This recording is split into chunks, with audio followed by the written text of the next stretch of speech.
Então vamos assim, irmãos de jornada, procurando relaxar as tensões, preocupações,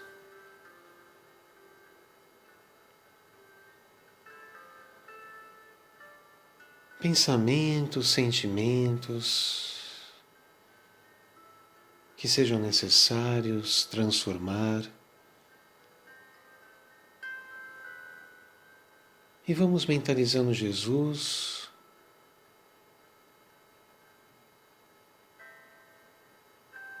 e a Ele entregando com toda humildade as nossas preocupações,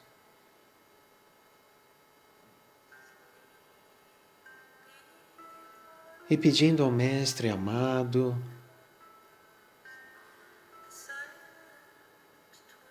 que possa nos alimentar.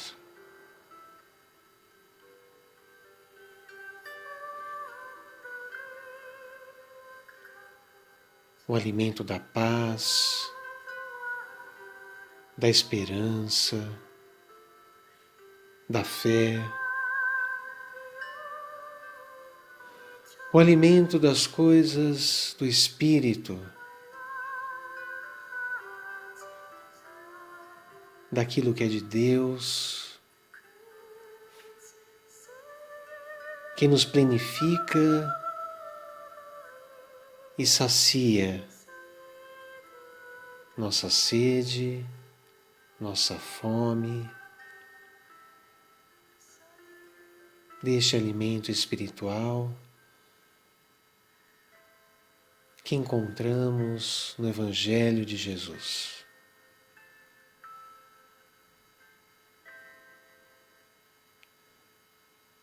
Pedimos ao Mestre amigo que nos ajude a compreender estas lições.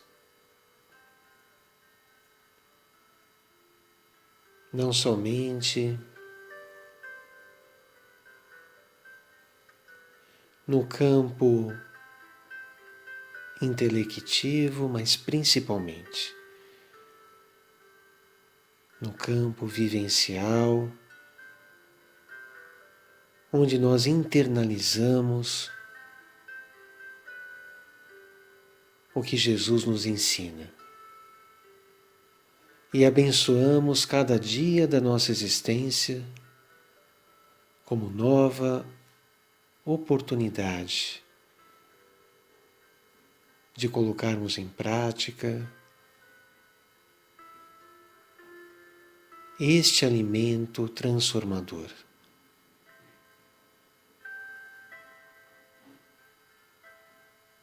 Agradecemos a Deus pela vida, pela dádiva de sermos seus filhos e pedimos a Ele a assistência nas nossas necessidades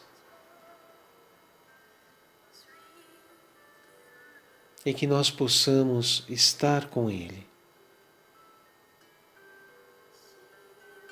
pois Ele está em nós. Acionemos a centelha divina que todos somos e nos conectaremos com esta fonte inesgotável de bem que é Deus. E em gratidão a Ele, dizemos: Pai nosso que estais nos céus, santificado seja o vosso nome. Venha a nós o vosso reino, seja feita a vossa vontade, assim na terra como nos céus. O pão nosso de cada dia nos dai hoje. Perdoai as nossas ofensas, assim como nós perdoamos a quem nos tem ofendido. E não nos deixeis cair em tentações, mas livrai-nos de todo o mal. Que assim seja.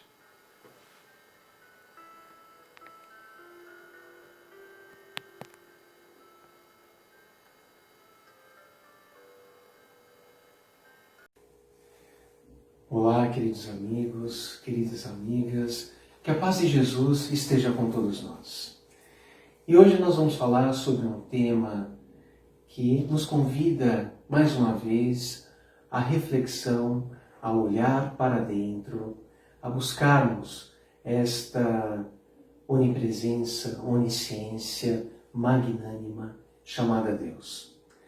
E nós vamos tecer alguns singelos comentários acerca da bem-aventurança, bem-aventurados os que têm fome e sede de justiça, porque serão saciados.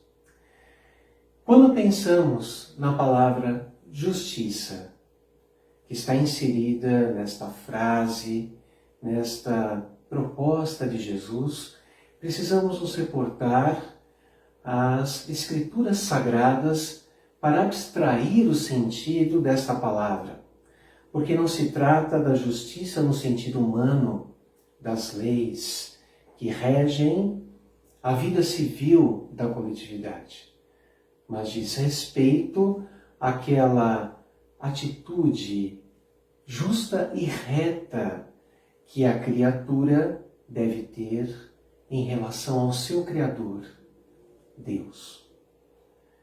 E essa atitude justa e reta guarda relação com a compreensão da lei divina e a sua aplicação. Então, quando nos perguntamos sobre a lei divina, como tomamos conhecimento? Como saber desta lei divina? Porque nós estudamos na doutrina espírita vários desdobramentos de uma única lei, que é a lei do amor. Então, todas as leis que regem as usanças da humanidade, então, quando estudamos a lei de reprodução, por exemplo, a lei do trabalho, a lei do progresso e tantas outras, são desdobramentos de uma única lei, que é a lei de amor. E aí perguntamos, como tomar conhecimento disso? Como ter ciência desta lei, já que, se trata de uma lei às criaturas, então precisamos ter conhecimento disso. E o conhecimento desta lei está intrínseca, é inerente ao ser humano.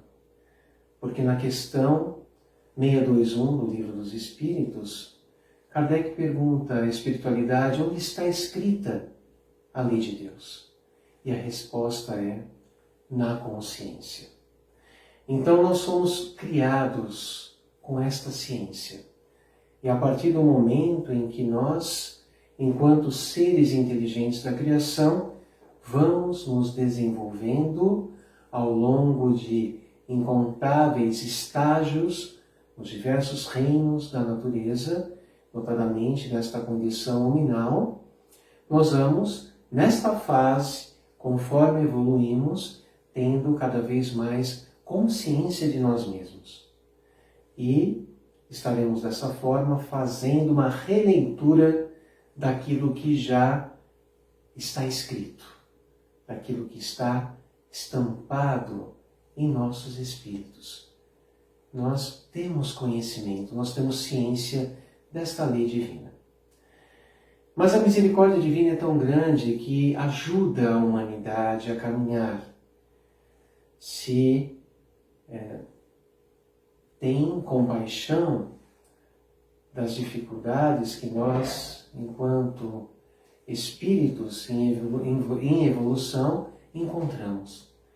Então fomos graciosamente rememorados desta lei divina, inicialmente com a primeira revelação de Moisés, então 1300 anos antes de Cristo, trazendo-nos os 10 mandamentos, que se tratam também desses desdobramentos, conforme mencionei, desta única lei, amor. Posteriormente, com Jesus, nós temos a confirmação desse aspecto divino da sua justiça, mas também a compreensão de que Deus é amor. E posteriormente, com a doutrina espírita, este Consolador prometido por Jesus, nós temos esta terceira revelação da lei divina. Então, todas essas revelações, na realidade, nos ajudando a relembrar aquilo que já sabemos, aquilo que está em nós. Então, quando pensamos nesta ideia de justiça conforme esses ensinamentos sagrados, nós vamos entendendo assim que esta compreensão de Deus e da sua lei nos convidam a realizar, vivenciar esta lei. Então, o conhecimento da lei nos ajuda a compreender a nossa natureza. E ao compreender a nossa natureza, sabemos que o caminho para a evolução é vivenciar esta lei que está na nossa consciência. Então, justiça nesse sentido.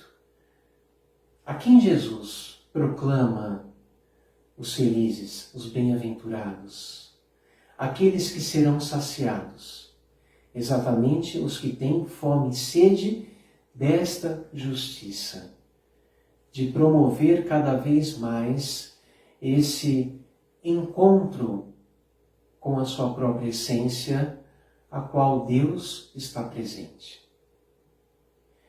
Lembremos-nos daquele atributo de Deus, da imaterialidade. Deus é imaterial.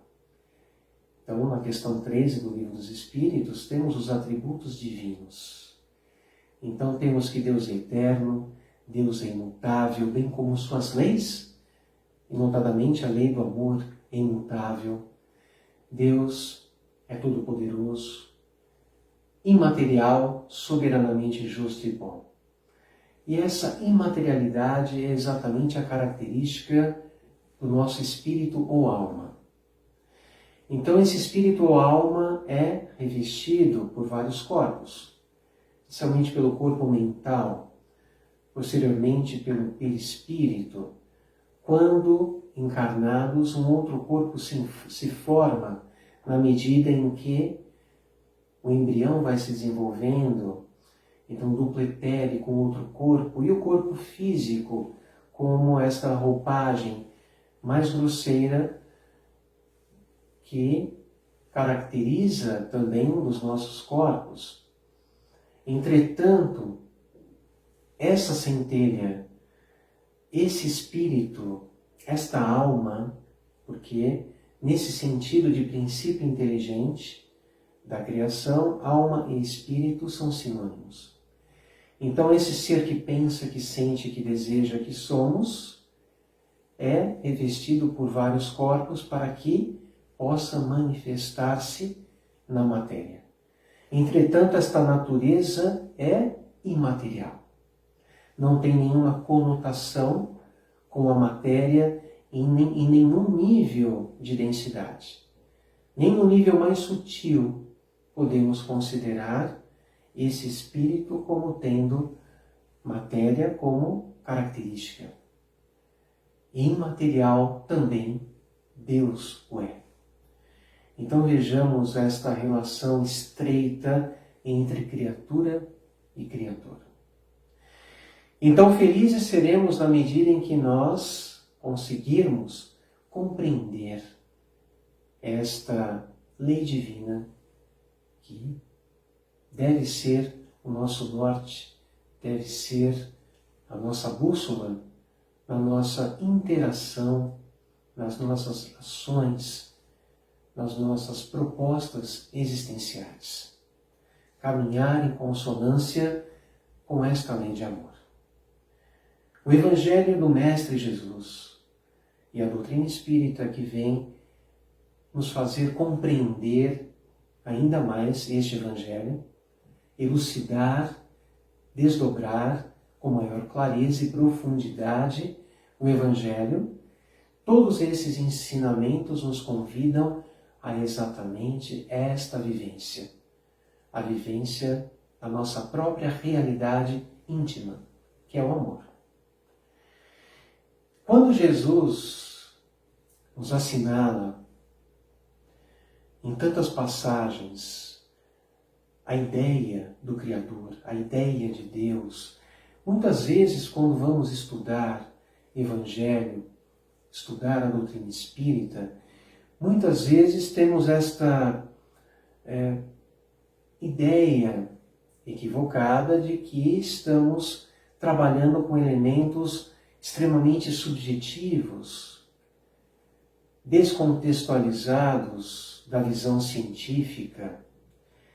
E pelo contrário, nós vamos, a partir também destas revelações da ciência, confirmando cada vez mais esta ideia intuitiva, esta certeza intuitiva da existência de Deus.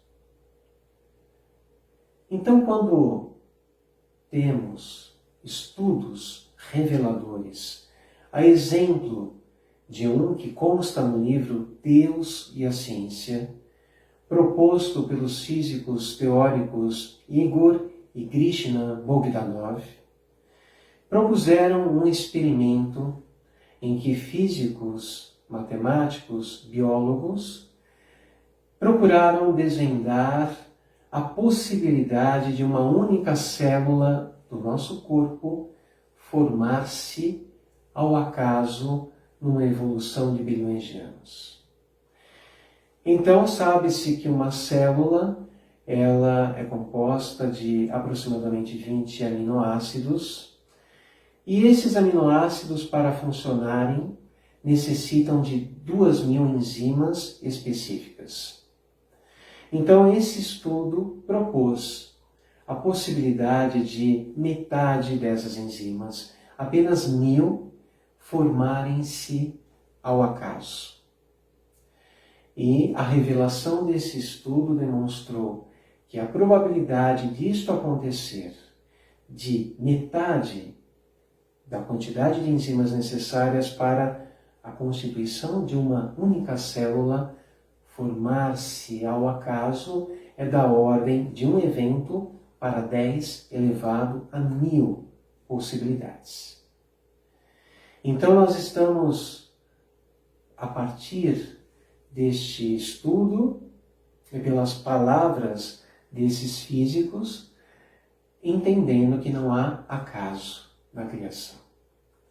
Que a ciência vem revelar, vem estudar aquilo que é manifestado, mas não consegue desvendar a origem disso.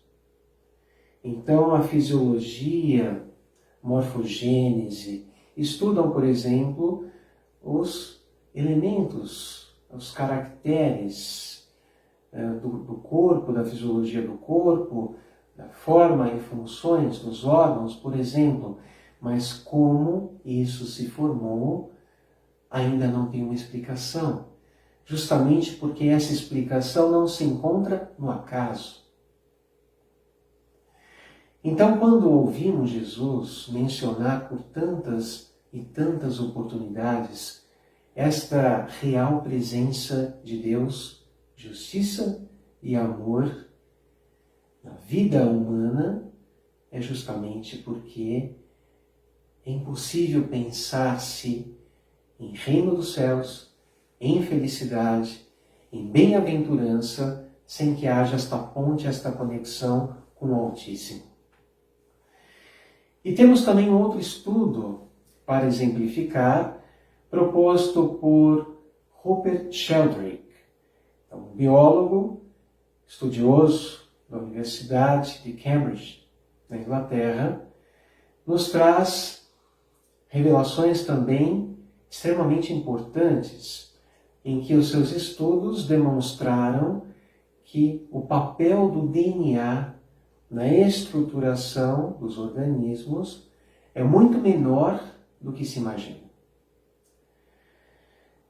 Sheldrake nos ensina que o código genético, ele tem a sua finalidade, porém, a estruturação dos organismos, ela não provém deste comando dos genes.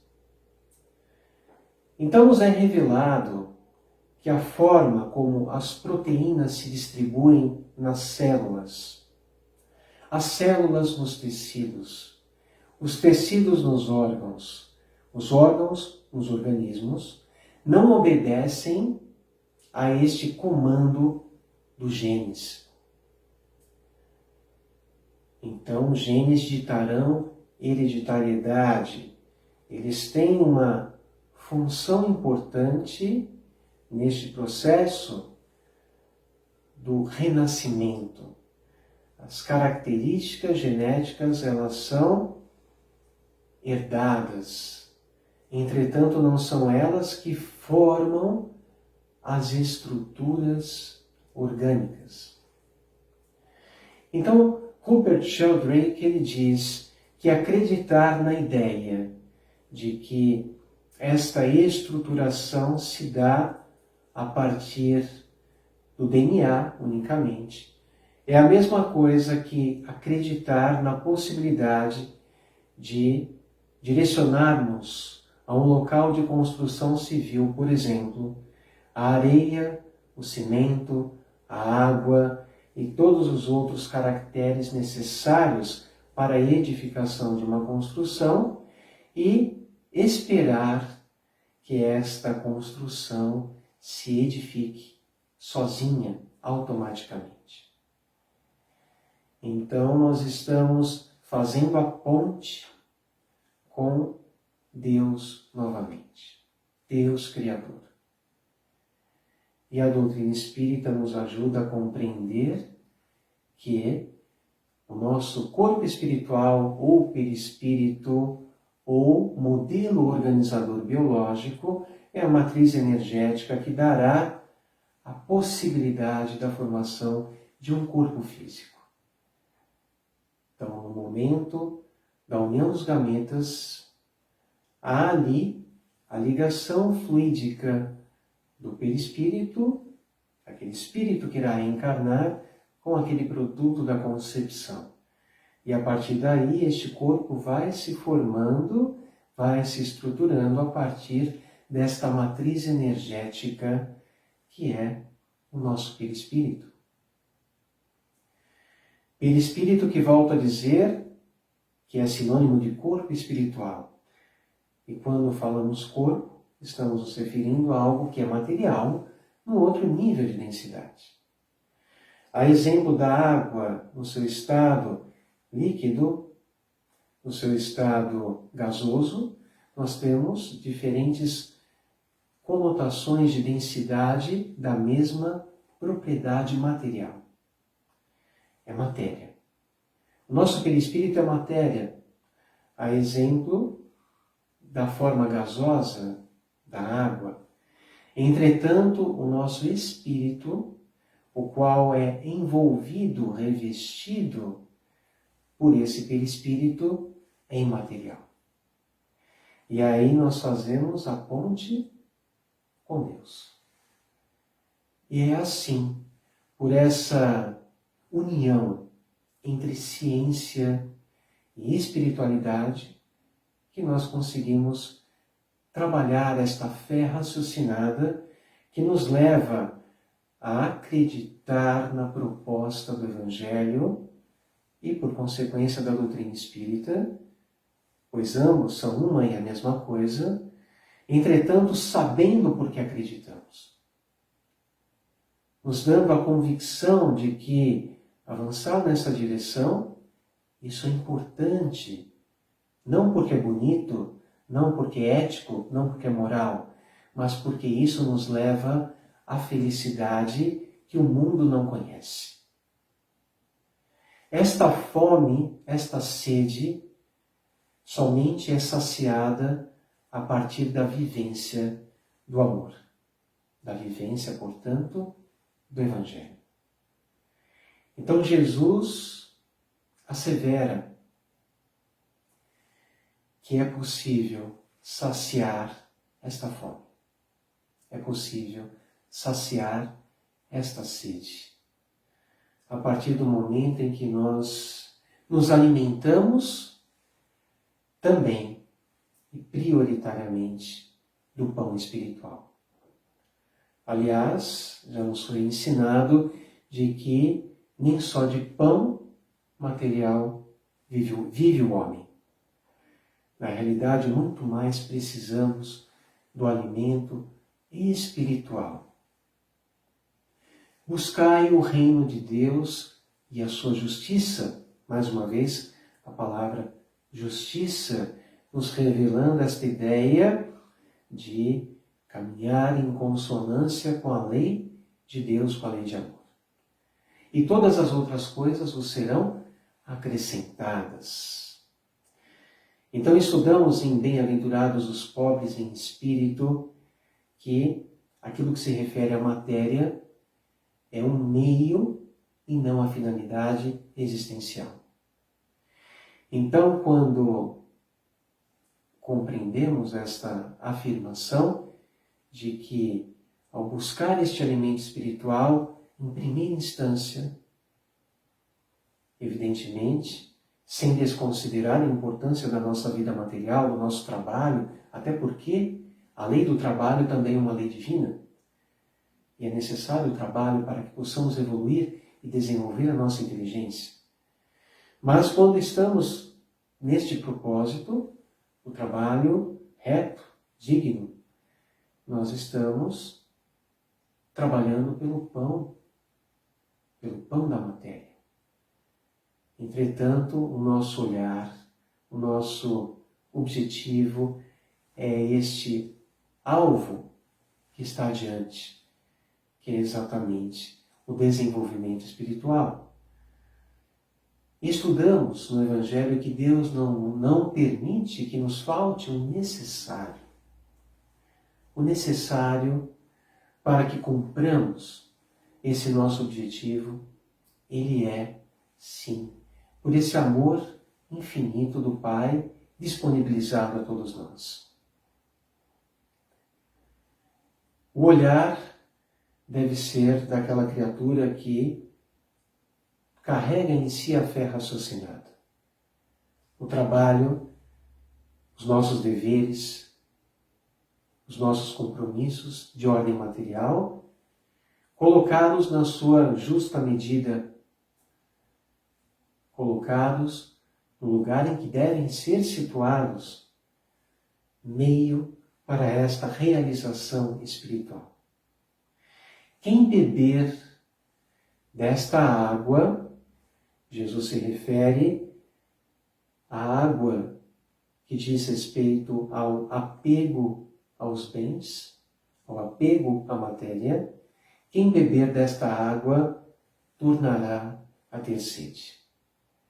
Mas aquele que beber da água que eu ofereço, jamais tornará a ter sede. Porque esta água de cunho espiritual, ela jorra como uma fonte que promove vida eterna. Então Jesus assinala a importância da criatura compreender-se como filho, como filha de Deus. E é nesta compreensão que nós passamos a exercitar paciência, tolerância, perdão, resignação, fé irrestrita nos desígnios divinos e assim por diante. É a partir desta compreensão que nós trabalhamos a ação. E a ação é o que mais precisamos empreender. Porque também neste Evangelho libertador, nós compreendemos que para que haja evolução, não basta não fazer o mal. Não fazer o mal é uma posição de inércia, é uma posição neutra. Para que haja evolução é necessário fazer o bem. E esta ação no bem é um movimento que parte da alma, porque é a alma que deseja, a alma pensa, a alma sente, a alma anseia, e é esta alma que decide firmemente caminhar na direção do bem que é intrínseco a si mesmo. E esta decisão temos que tomar. Se já tomamos, prosseguir, cultivando este campo do Espírito, nos melhorando incessantemente. Se ainda estamos em vias de fazê-lo, é necessário fazer. Até porque assevera Jesus que os tempos são chegados. Nós estamos num momento de transição planetária e é necessário que estejamos nesta frequência vibratória consonante com o bem, para que a experiência terrena seja aproveitada da melhor forma possível e nós estejamos em sintonia com o mundo de regeneração que surge no nosso horizonte cada vez mais próximo. Então, ao pensar nesta ideia, nós estamos nos saciando. Nós estamos trazendo para o nosso espírito aquilo que nos plenifica. Quando equivocadamente a criatura acredita ou supõe que poderá preencher o vazio com aquilo que se refere ao material,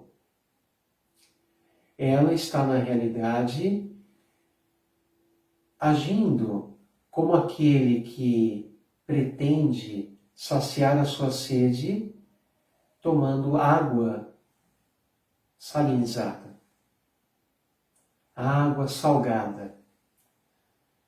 Então, quanto mais se bebe desta água salgada, mais se tem sede. Os nossos vazios, as nossas questões conflitivas, angustiosas, tudo aquilo que nos proporciona a falta de algo, ela será sim preenchida na medida em que este reconhecimento de que somos amor, de que somos filhos do Pai e de que caminhar neste propósito do amor e do bem é o que irá nos planificar. Aí nós conseguimos avançar. Aí nós conseguimos, gota a gota, preencher este copo do Espírito.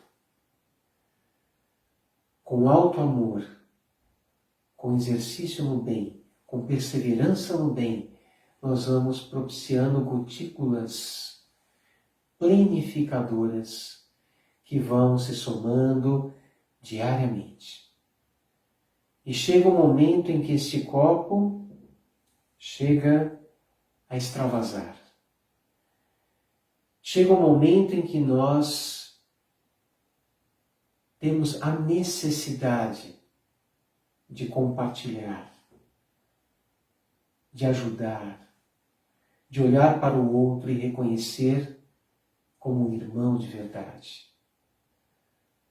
Independentemente do seu credo, da sua raça, independentemente da sua opção sexual, da sua religião e tantas outras concepções que dizem respeito a rótulos, mas olhar o ser imaterial, o ser amor que o outro é, às vezes pode não se apresentar, assim como nós não estamos nos apresentando na nossa totalidade. E isto é a evolução que vai propiciar. Mas este olhar de fraternidade é o nosso dever. E mesmo que este copo ainda não esteja transbordando, ele encherá mais rapidamente, na medida em que nós olhamos para nós, mas também olhamos para o outro. Em que nós trabalhamos o alto amor, desenvolvendo as virtudes propostas por Jesus, mas ao mesmo tempo também nós espargimos aquilo que temos, porque todos temos algo para oferecer. Aliás, todos temos muito a oferecer. Todos temos. E esta união de esforços, esta vontade de nos unirmos como discípulos de Jesus, não aqueles que apenas estudam as letras benditas do Evangelho, mas mais do que isso, aqueles que ao estudar compreendem e ao compreender laboram. E o labor de todos nós, enquanto irmãos, é que poderá, pela união de esforços, por um erguer o outro, por um estender a mão ao outro, propiciar aquilo que é da vontade de Deus. Que nós nos irmanemos cada vez mais. Que a humanidade caminhe junta nesta proposta. Infelizmente, muitos dos espíritos encarnados e também daqueles desencarnados ligados ao planeta, por mais oportunidades que tenham sido dadas e ainda estão sendo dadas, optarem porque o livre-arbítrio, também inerente ao ser humano, é algo concedido por Deus, porque Deus quer que a sua criatura evolua a partir da sua vontade e a partir dos seus esforços. Mas nem todos nesse momento estão em condições de fazê-lo. Nem todos nesse momento estão aptos a este olhar para si e para o outro com o amor iluminando as suas ações. E quem não estiver na proposta de exercitar-se no bem, de promover este esforço de autoburilamento, de predisposição para este bem, não poderá participar deste banquete celestial que está preparado para este planeta abençoado. E que nas nossas orações nós também possamos direcionar as nossas melhores intenções, pedidos, a que o Pai de bondade e misericórdia possa atuar na humanidade, a fim de que a humanidade como um todo possa permitir que o amor que carrega venha à tona. Possa oferecer uma luz, não uma luz que fará o trabalho por si mesma, mas que nas nossas preces este pedido de uma luz maior, proveniente do alto, possa sensibilizar as criaturas humanas, a fim de que esta luz adentre seus corações.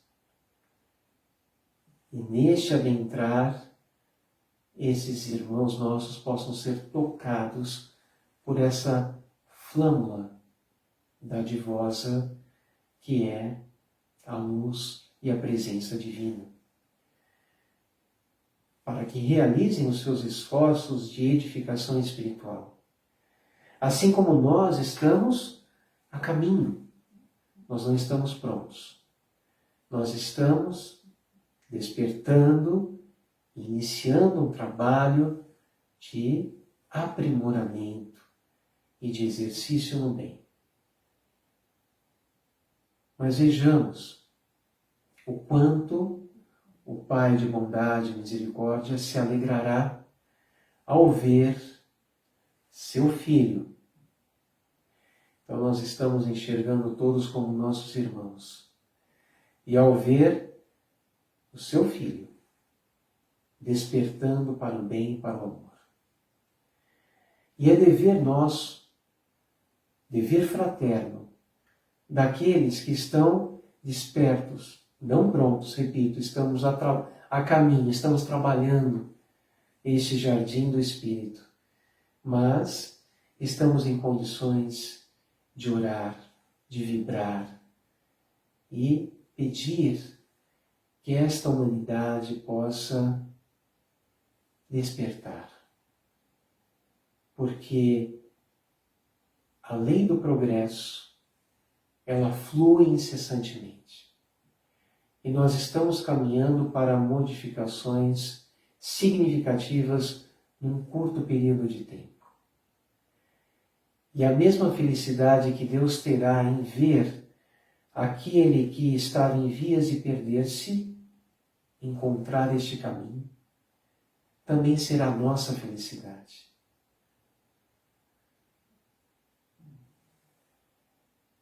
A proposta de Jesus, a proposta do Evangelho, é que nós consigamos olhar a cada criatura como é e não como está.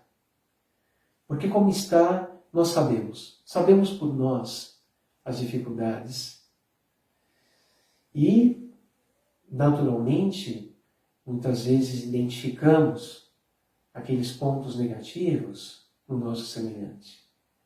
Sobretudo aqueles que estão incursos em erros mais graves.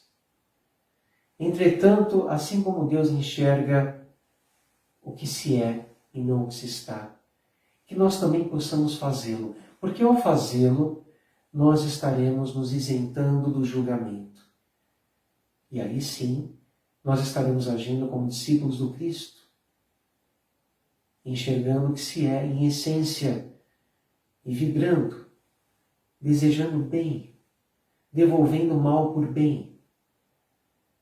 E nós vamos assim pacificando a nossa consciência cada vez mais, porque nós estaremos nos plenificando neste alimento espiritual.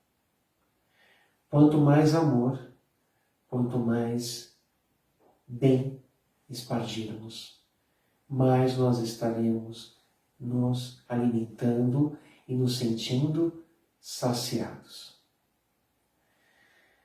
Este é o convite desta bem-aventurança. Alimento do Espírito. O despertar do Espírito. Autodescobrir-se para autoconhecer-se. E ao autoconhecer-se, autotransformar-se cada vez mais.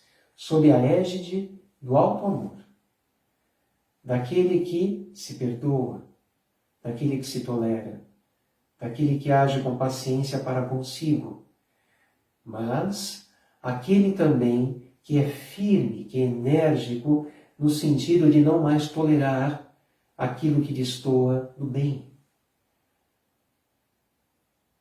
Possivelmente nós estamos, por várias existências, nesse processo de tentativa e erro.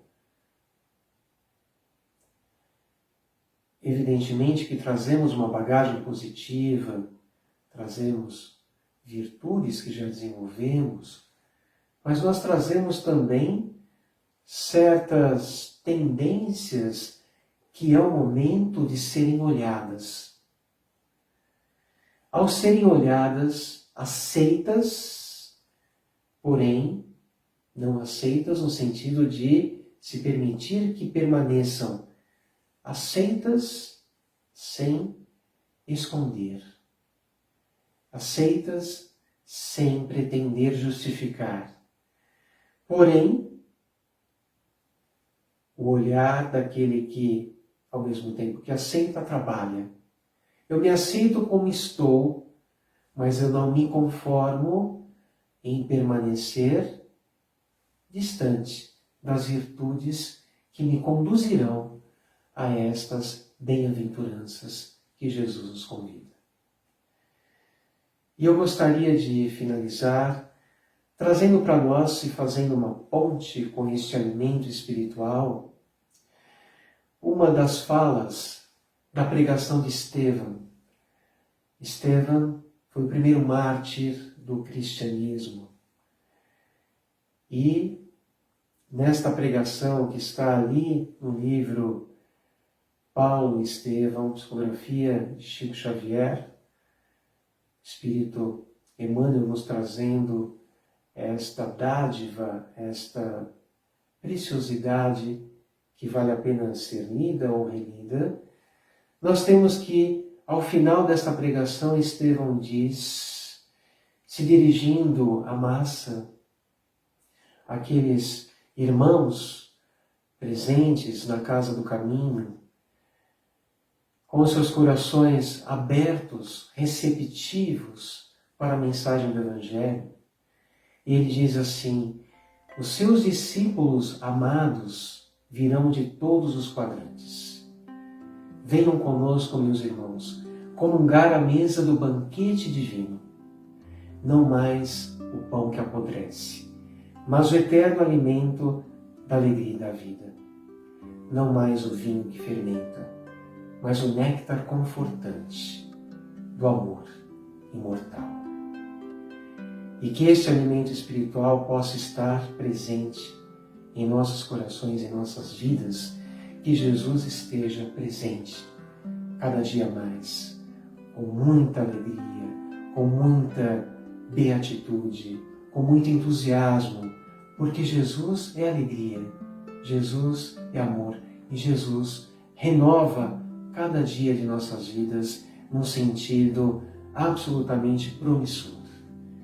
Que a paz do Mestre, então, esteja conosco, que este alimento do seu Evangelho possa nos nutrir diuturnamente e que permaneçamos assim nesta paz e nesse propósito. Uma excelente semana, fiquem com Deus, minha gratidão, um beijo a todos.